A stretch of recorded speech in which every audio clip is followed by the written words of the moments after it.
Breaking right now, the silence from Tehran is deafening. Trump's last-ditch offer for negotiations has just been rejected by Iran. No talks, no concessions, no compromise. A 5-day delay has been announced, but the threat remains. Blackout is still coming. If you are watching this right now, you can feel it. The tension in the air, the uncertainty in the markets, the quiet before what could be a very loud storm. This is not a drill. This is not political theater. This is a developing crisis where every hour that passes without resolution brings the world one step closer to a scenario that few are prepared for, a coordinated strike on energy infrastructure that could plunge millions into darkness. Welcome to Power Clash Report. We are interrupting our scheduled coverage because a development has just emerged that demands your immediate attention. We are moving beyond the headlines and the hype to examine what actually happened, why Iran rejected talks, what a 5-day delay really means in strategic terms, and what blackout still coming could mean for you, for your community, and for the global economy.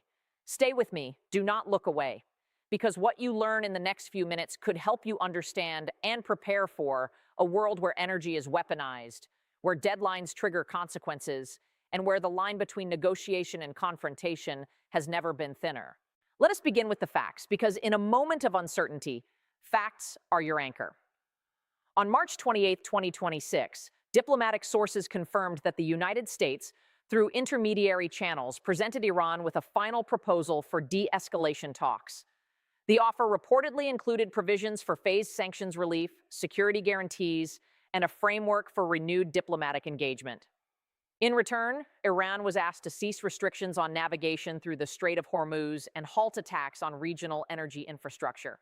Within hours, Iranian state media issued a brief but unequivocal statement. The Islamic Republic does not negotiate under threat. Any dialogue must be based on respect, not ultimatums. No counteroffer, no conditions, just rejection. Shortly thereafter, U.S. officials announced a 5-day delay in the implementation of previously signaled consequences, a pause described as a final opportunity for Iran to reconsider. But the core threat remained unchanged. If Iran does not alter its behavior within 5 days, the United States reserves the right to take decisive action against critical infrastructure, including electrical power facilities. As of this recording, there has been no confirmation that military assets have been repositioned for imminent strikes, nor has there been any official declaration of hostilities from either government. This distinction is critical. In the fog of crisis, rhetoric can escalate faster than reality. Acting on unverified assumptions can trigger real-world consequences that cannot be undone. Now let us examine the strategic dimension, because this is where the stakes become real. Why would Iran reject talks at this moment? There are several possible reasons. First, domestic politics. Iranian leadership may calculate that accepting negotiations under pressure would be perceived as weakness, undermining their legitimacy at home. Second, strategic timing.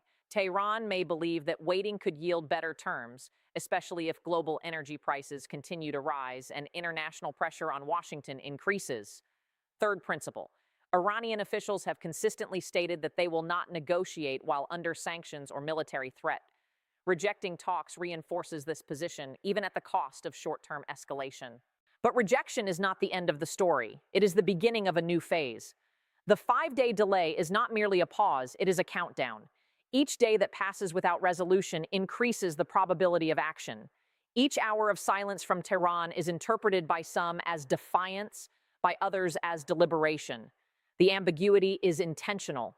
It keeps adversaries guessing, maximizes psychological pressure, and preserves flexibility for decision-makers.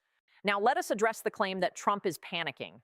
This phrase suggests a leader reacting impulsively to an unexpected challenge. However, crisis decision-making at the highest levels is rarely impulsive. It involves intelligence assessments, military options, diplomatic considerations, and political calculations. If a delay has been announced, it is likely the product of deliberate planning, not panic. The appearance of panic can be a strategic narrative as much as a reflection of reality. Understanding the difference is essential to avoiding misinterpretation. Let us talk about the economic stakes, because this is where the impact becomes personal, immediately. Iran's electrical grid powers not just homes and businesses, but also oil and gas infrastructure, petrochemical plants, and desalination facilities. Disabling power generation could disrupt Iran's ability to produce and export energy, tightening global supplies and pushing prices higher. Analysts project that a significant disruption to Iranian energy output could add $10–20 per barrel to global oil prices within days. For consumers, this means higher gasoline prices, increased heating and electricity costs, and broader inflationary pressure. For businesses, it means higher operational expenses, squeezed margins, and potential layoffs. For developing nations that rely on affordable energy imports, the risk is not just inflation, but social unrest. This is how a diplomatic rejection in Tehran can affect your wallet, your job, and your community thousands of miles away. Let us examine the human dimension, because this is where the impact becomes personal in the most direct way. If power infrastructure is targeted, millions of civilians could face blackouts, loss of heating or cooling, disruption of medical services, and contamination of water supplies. Children, the elderly, and the sick are most vulnerable. In hospitals, backup generators can only last so long. In homes, families face uncertainty and fear. For the Iranian people, this is not a geopolitical abstraction. It is a daily struggle for safety, dignity, and survival. At Power Clash Report, we commit to covering the strategy without losing sight of the stakes. We will verify before we amplify, and we will humanize before we politicize. There is also the information warfare dimension. In the digital age, the first narrative to spread often becomes the dominant one, regardless of accuracy. The claim that Trump is panicking or that Iran has rejected talks may serve multiple purposes for different actors. For hardliners in Tehran, it could justify severe retaliation and rally domestic support. For partisan media elsewhere, it could fuel anti-American sentiment or, conversely, cheerleading for maximum pressure. For malicious actors, it could be an opportunity to sow discord, manipulate markets, or test information resilience. As consumers of information, our responsibility is to seek verification, consult credible sources, and resist the urge to share unconfirmed reports. This is not about censorship, it is about clarity. We will update this coverage as verified information emerges. Let us consider the regional implications. The Middle East is a complex web of energy interdependence, security partnerships, and geopolitical rivalries. An attack on Iranian power infrastructure could activate multiple fault lines.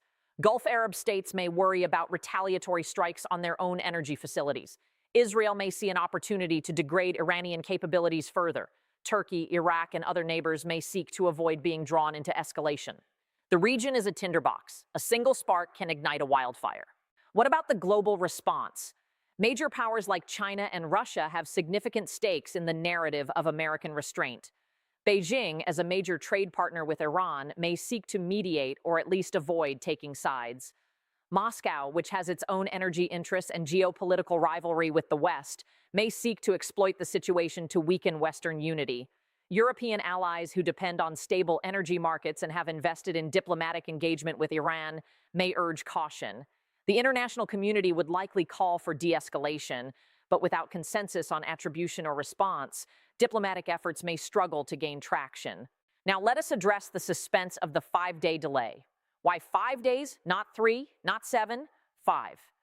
This specific time frame is likely calculated, long enough to allow for internal deliberation within Iran's leadership, short enough to maintain pressure and prevent the crisis from fading from public attention. Each day becomes a psychological milestone. Day 1, silence. Day 2, speculation. Day 3, market jitters. Day 4, diplomatic scrambling. Day 5, decision point. The uncertainty is the weapon. The waiting is the pressure. And the question on everyone's mind is simple but terrifying. What happens when the clock hits 0? So what happens next? There are several possible scenarios. In the most contained, the delay serves its purpose. Iran signals a willingness to engage before the deadline expires, talks resume, and the crisis de-escalates through diplomacy. In a more escalatory scenario, the 5 days pass without progress. The United States conducts limited strikes on designated facilities, Iran retaliates asymmetrically, and the conflict expands into a cycle of action and reaction. In a diplomatic scenario, third-party mediators, perhaps Oman, Qatar, or the UN, intervene at the last moment to broker a face-saving compromise. The outcome depends on intelligence assessments, political calculations, and the fragile mechanisms of crisis communication. What can you do as an informed citizen? First, stay informed through credible sources. Follow official statements from governments, international organizations, and reputable news agencies.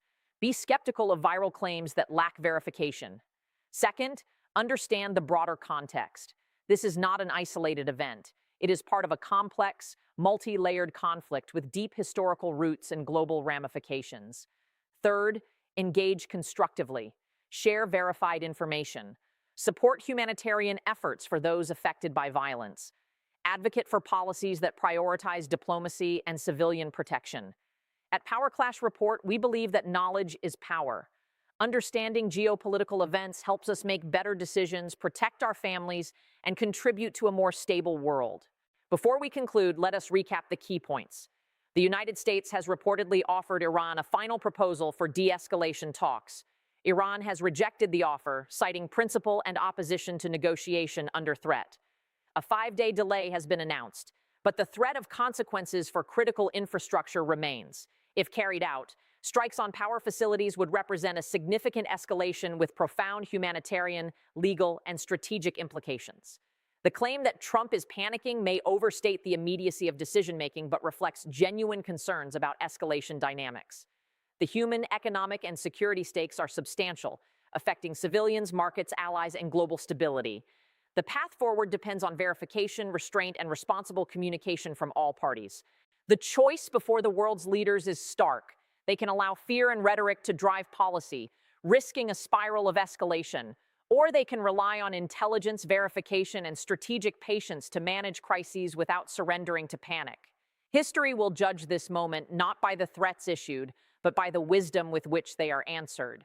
As citizens of an interconnected world, we have both the right and the responsibility to demand clarity over chaos, evidence over emotion, and truth over virality. If this analysis provided value, please like this video, subscribe to Power Clash Report, and share it with someone who needs to understand these developments. Turn on notifications so you do not miss our updates as this story evolves. In the description below, you will find links to official sources, fact-checking resources, and further reading on this developing situation. We are committed to bringing you signal in a world of noise. Thank you for watching. Stay informed, stay safe. And remember, in a world of increasing uncertainty, clarity is the most valuable asset we have.